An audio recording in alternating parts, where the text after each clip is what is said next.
Reverend David. Thank you. Good morning. Happy Easter.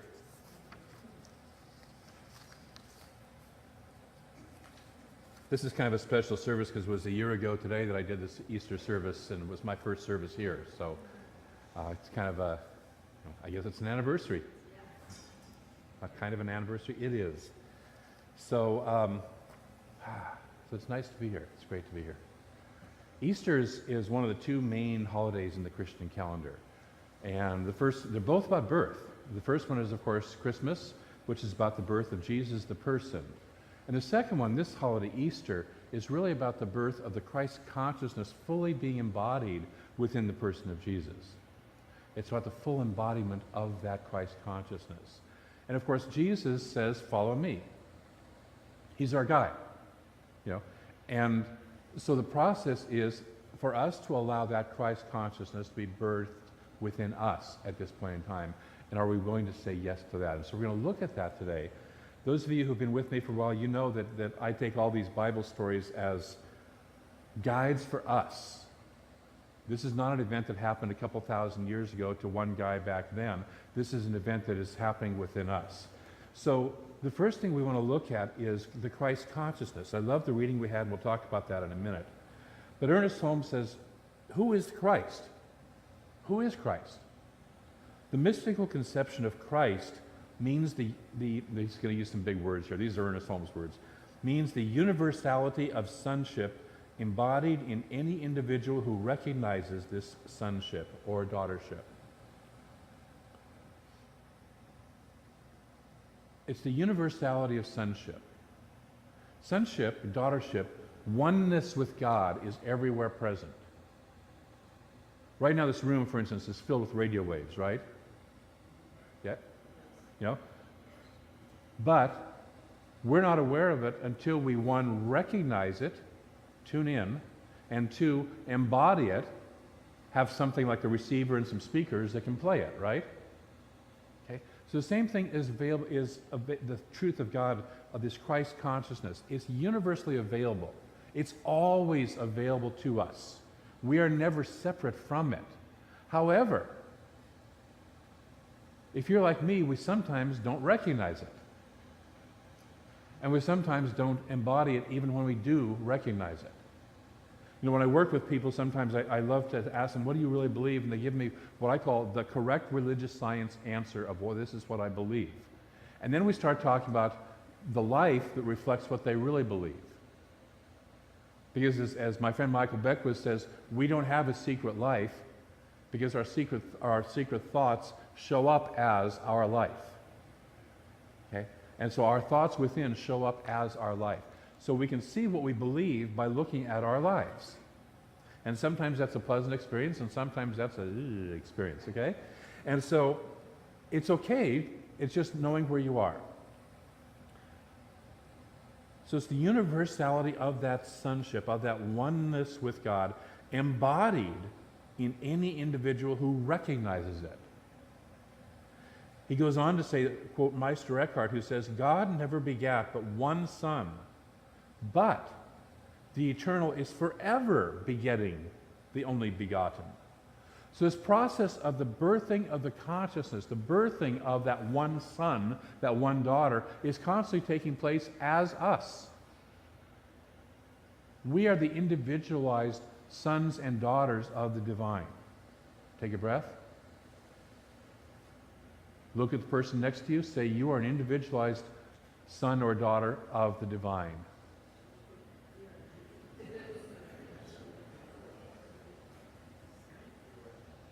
It's you. Tag. You're it. Okay? And just as this begetting is happening, the resurrection is also happening to us constantly. And what is the resurrection? It is the overcoming of whatever we have been stuck in. The Christ consciousness is present for all. We can always move into that whenever we want to. We can always recognize, really, that we already are it. In a way, we don't even have to move into it. We have to move into awareness and recognition of it, but we don't have to move into it because guess what? We're already there. We can't get away from it. We are that already. Take a breath.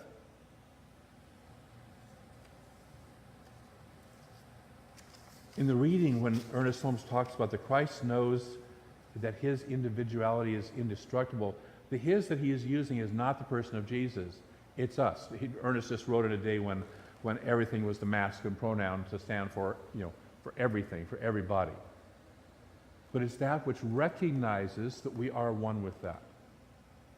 The Christ knows that his or her individuality is indestructible, that he or she is an eternal being living forever in the bosom of the Father, Mother, eternal Spirit. We're that. That's the good news. That's the gospel. See, Jesus said, why call me good? It's not me, but it's the Father within that does the work. He said, don't get fixated on me.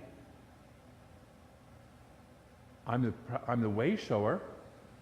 I'm the guide, but don't get fixated on me. Get fixated on what's working within me. Get fixated on what I'm fixated on. Pay attention to what I'm paying attention to. Listen to what I'm listening to. So this story guides us into that resurrection process. Just like last week we looked at the Passover Exodus story, which was a guide to move from bondage to freedom in human consciousness. And so this story is a guide, another way to move from bondage, the bondage of being stuck in the human experience without recognizing our divinity, to move from that into our full awareness of our divinity. Interested in going there? Okay. It's not the easiest path, have you noticed? And so we arrive at a place, not at a place like the Promised Land, but at a new state of consciousness, that Christ consciousness. I like to call it the risen mind. I know people say that I'm rising in consciousness. Whenever I'm rising, there's 3 states of consciousness we can be in, okay? We can be completely unconscious. You've met people like that. We've all been people like that at various times, right? Okay, completely unconscious and oblivious.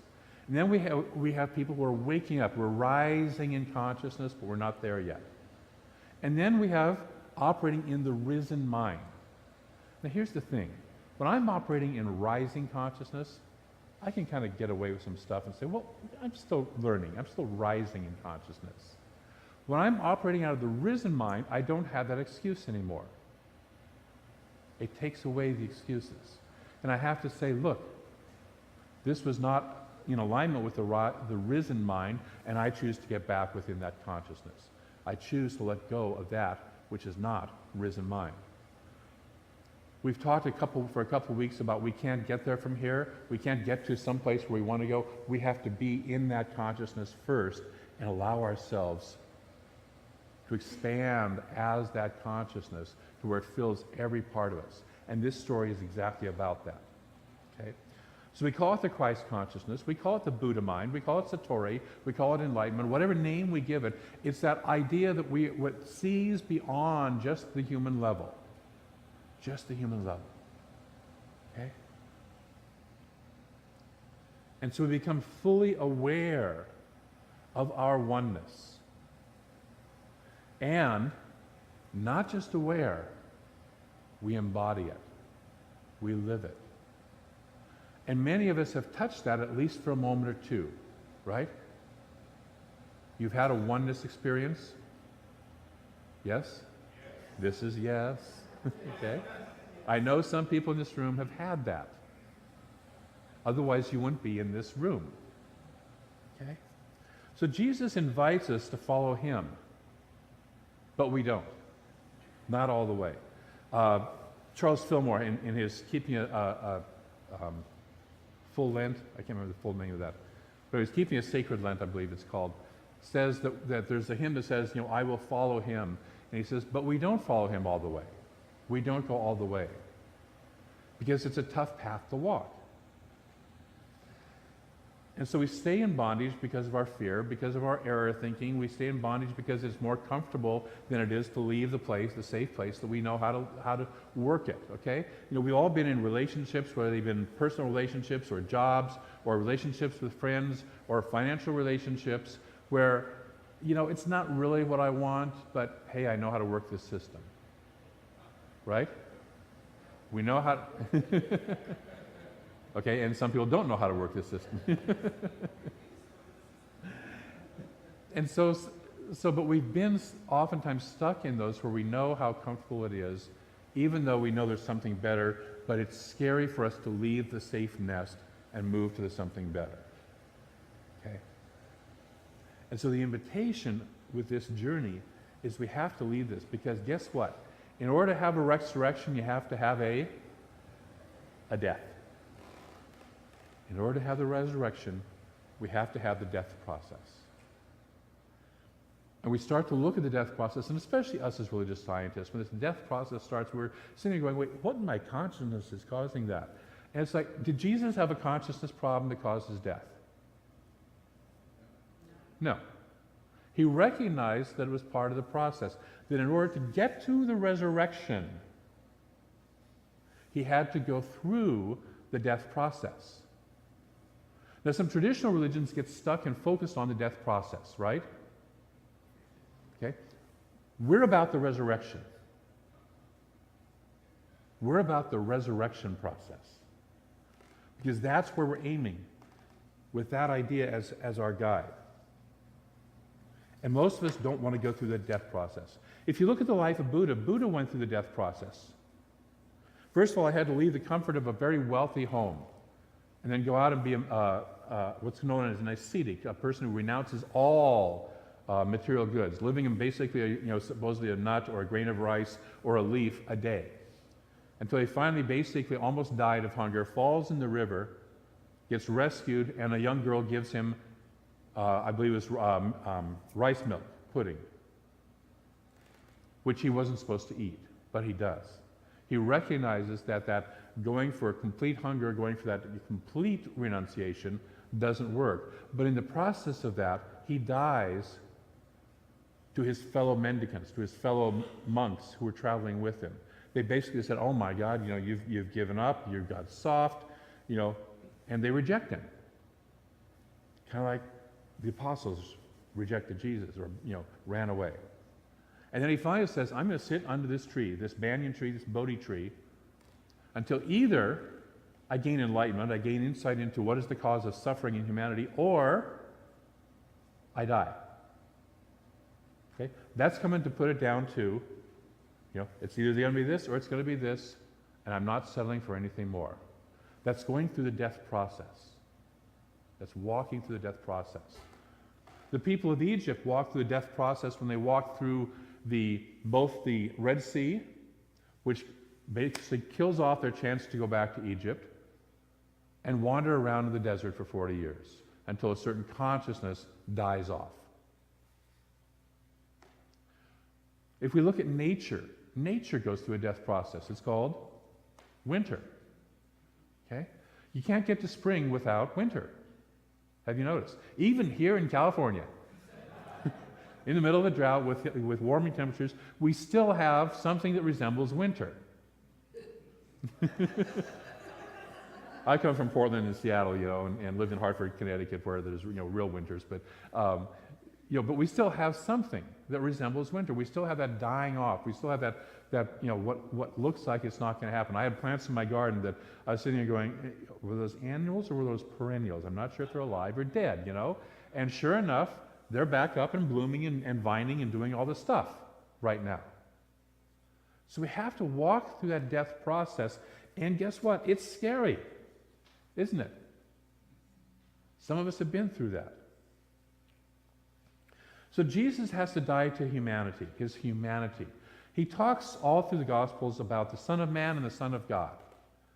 And he uses both those to identify himself with. And they're two different consciousnesses. Is that a word? Consciousnesses. Conchi. Anyway, they're two different consciousnesses. One is the human consciousness. Now, he's a pretty high-functioning human consciousness, isn't he?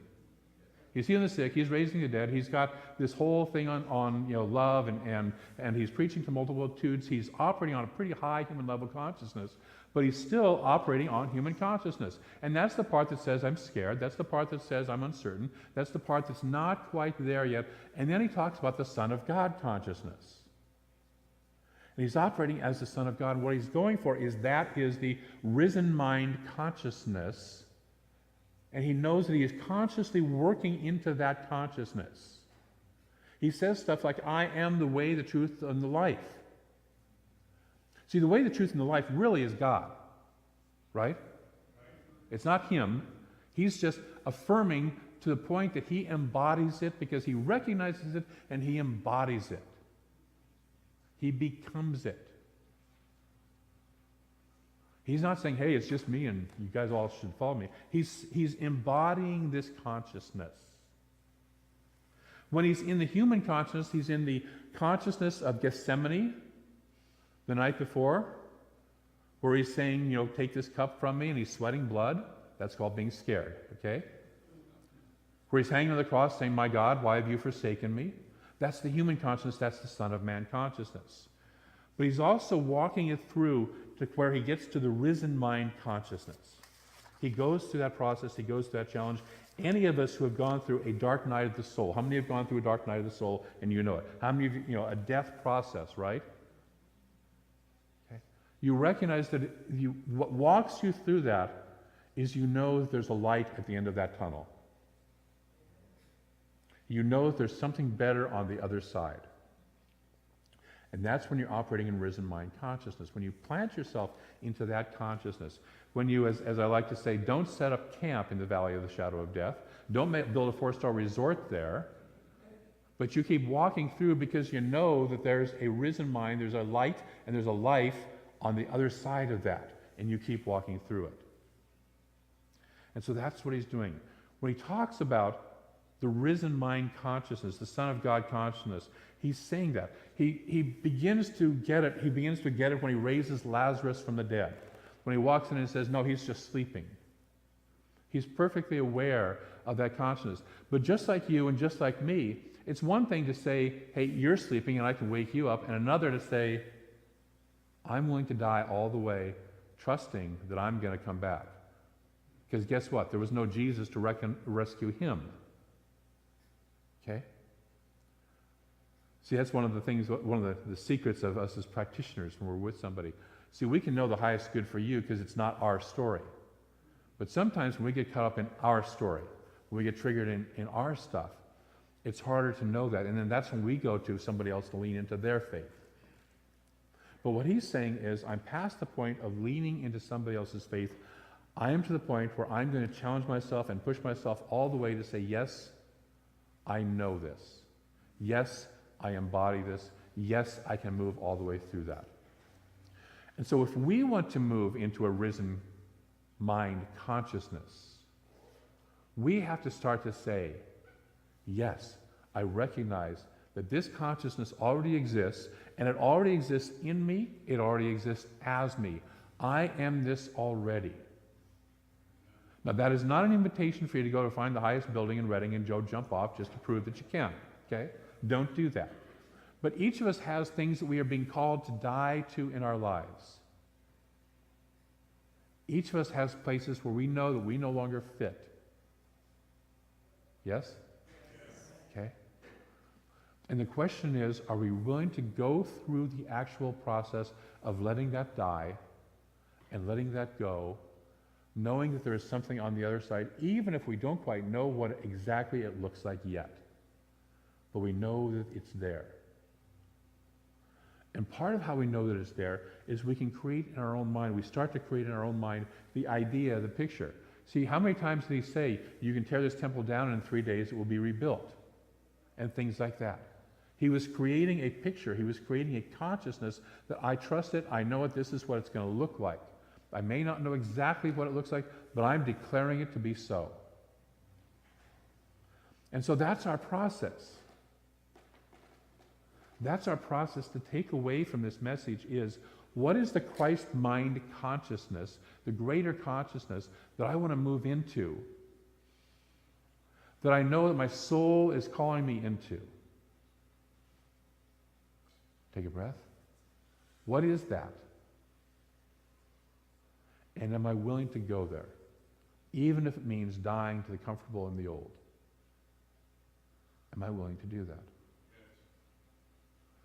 And so, I have to say, it's an uncomfortable journey for most of us, to be perfectly honest. It's not a journey of comfort. The dark night of the soul journey, the death journey, is not a comfortable journey. And we in the West value our comfort so much. And we in the West want instant gratification. Well, can't I just see it from here and not have to really, deal with that little whole descent into hell sort of stuff? The Holy Saturday stuff, the Good Friday stuff. Can't I just go from the Last Supper, the party, to the resurrection and just kind of skip the in-between? No, you can't. And it doesn't mean there's anything wrong with your consciousness when you start to experience that. So when your consciousness is off and stuff starts showing up in your life that you know that you're not putting, that you've been putting out there. Okay? Oh yeah, I created that. But when stuff starts showing up in your life and you're sitting going, no, I didn't create that. There's something happening within my own consciousness that's going deeper. There's something happening with the universe that I'm beginning to be invited to expand into a greater good. And the time when that happens, we're invited to surrender, not as in giving up, but to surrender to the excellence, to surrender to the greater good of who I am, to surrender to the more that wants to come through me. And so that's the invitation that this holiday, that this day reminds us of. Am I willing to surrender to my greater yet to be? Am I willing to surrender to my greater self? And only you can answer that. And you know what? It's okay to say, not right now. It's okay to be scared. It's okay to say, a little later from now. But eventually, you have to cross that bridge. Eventually, we do have to take that journey. We do have to make that travel. It doesn't have to be with as much suffering as what the gospel portrays. The Buddha did it a little more easily. Although, I don't know, getting down to 1 grain of rice a day for a whole long time is a really, wasn't even chocolate eggs. So this week I want to invite you to do 3 things. Number 1, to start to ask yourself, where am I ready to step into a greater life? Where in my life, what is it that's calling me to step into a greater consciousness, a resurrection consciousness, a risen mind consciousness? Where am I being called for that? And so start to listen to that. Start to listen to the call and hear it. Okay? Secondly, what am I willing to surrender? What is it within me that must die and that I'm willing to let die so that I can step into that? And dang it, it's oftentimes some of our most fun, comfortable stuff. Right now I'm working on stepping into a new body, one that's a little healthier. And as Mary said, or somebody reminded me, it's like this is, I know it was Paul actually who said it, it's Easter. I can't gorge on peeps. My peep consciousness has had to die. We had hot cross buns for breakfast this morning, and Cynthia asked me how many I wanted, and I said, just one. Just one. I'm supposed to be getting rid of some of that, carbo stuff and sugar stuff. It's not always easy. It's not always fun. But what am I willing, and what is it that I know I have to let go of? What is it I know that I have to release? What is my small thinking that has kept me stuck in this place of Son of Man consciousness instead of my risen mind, Son of God consciousness? And then thirdly, find a way to surrender that. Create a ritual. Create a ritual that allows you both to die to the old and to step into the new, because they're both important. See, we celebrate both this weekend. We celebrate the dying to the old, and we celebrate to stepping into the new. So create a ritual that supports you in doing that. We're going to be doing a ritual like that in our second service. But if you don't have the time to stay for the second service, create your own. Create your own method of rolling the stone away from the small thinking consciousness and freeing yourself of whatever it has been that's been holding you back and stepping into that consciousness that you want to move into, stepping into the life that you choose to move into, stepping into the life that you, as the Christ embodied, deserve. Okay? Because you deserve that. And what you'll find mostly is it's not a case of a new car or a new house. It's a change of consciousness. It's a change of consciousness. Am I willing to step into a greater experience of my own Christ consciousness, of my own God consciousness, of my own Buddha mind, whatever name we want to give it? Am I willing to step into that? So that's my invitation to you this week. Ask yourself, where am I ready to step into that greater life? What needs to die? And then create a process that allows it to both die and for you to be reborn into that again. Are you willing to play with that this week? Yes. Great. Me too. I want to close with a quote from Ernest from a little pamphlet that he has called Gateway to Tomorrow. Everything that Jesus did was done as an object lesson to teach us the relationship we have to this world, to each other, to the next world, and to God. And I love that line. Everything he did was to teach us those four relationships. This world, each other, the next world, and to God. He taught us that there is no long period between sleeping in this world and waking to the next. It doesn't have to be a long, drawn-out thing. It can be like that. There is no doubt Jesus had enough spiritual power at his command to resist any violence had he wished. In order to teach the lesson he wanted us all to learn, it was necessary that he permit himself to be crucified, that the body be placed in a tomb, and that he should be become resurrected and appear as he did to hundreds of people who knew him personally, so that there would be no longer any doubt in their minds. Thus, I believe the possibility of the immortal life, immortality, rests on just one simple proposition. There is one life. That life is God. And that life is every person's life. So I invite you this week to move into that awareness more deeply than you ever have before. To allow that risen mind consciousness to live and breathe and move and express and vibrate fully through you. To just simply give it permission. To simply say, yes, I am willing to have this happen. Okay? So let's pray. So I recognize there is one mind. There is one life. There is only one. Whatever name we give it, whether we call it God, whether we call it Yahweh, whether we call it Allah, whether we call it the Tao, whether we call it Buddha mind, whether we call it Vishnu, whatever name we give it, it is all one. It is beyond all the names. It is an infinite presence. It is all there is. It is that one life. It is a life of absolute love, of bliss, of joy, of light, of wholeness, of beauty, of power and grace. And because it is the only life there is, I am, and each person here is, one of that life already. Whether we're aware of it, tuned into it, or not aware at all, we still are that one life. No one and nothing is outside of that one. And so I speak my word that for those of us today who hear this word, that we open to that life, we open to that what we call and label the Christ consciousness, the Buddha mind, the risen mind, the greater recognition and embodiment of that one life, of that universal life, of the truth of who we are. We simply open our door in our minds, open our door of consciousness and say, yes, I am willing. I may not even know how. I may not even know what it looks like, but I am willing. I'm surrendering into that infinite presence. And so we can say with Jesus, Father, into your hands I commend my spirit. I surrender my spirit.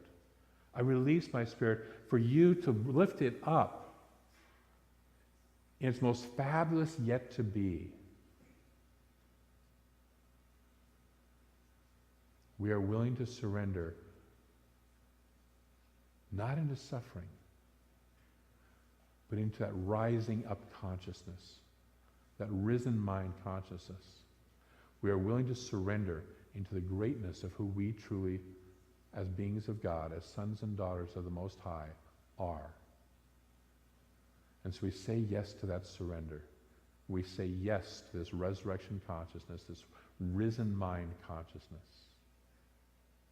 And so in gratitude for the light that shines in this world as each of us says yes in a greater and greater way, for the lights that we become and turn on and unshield even more fully, I am ever so grateful because our light blesses the world, each of us individually and all of us collectively. And so I release this word into a law that moves it into form, moves it into expression right here, right now in our physical form, in our human consciousness, knowing it is already done in the divine consciousness. We're already there in that consciousness. And so we speak this word and allow it to ripple through our human consciousness to move us into that greater opening of spirit. And it is done.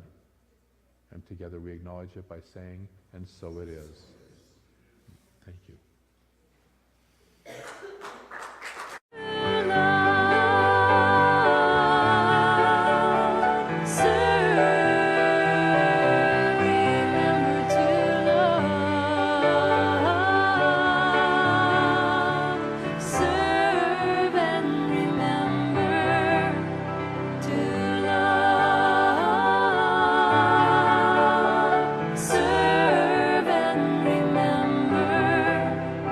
To love,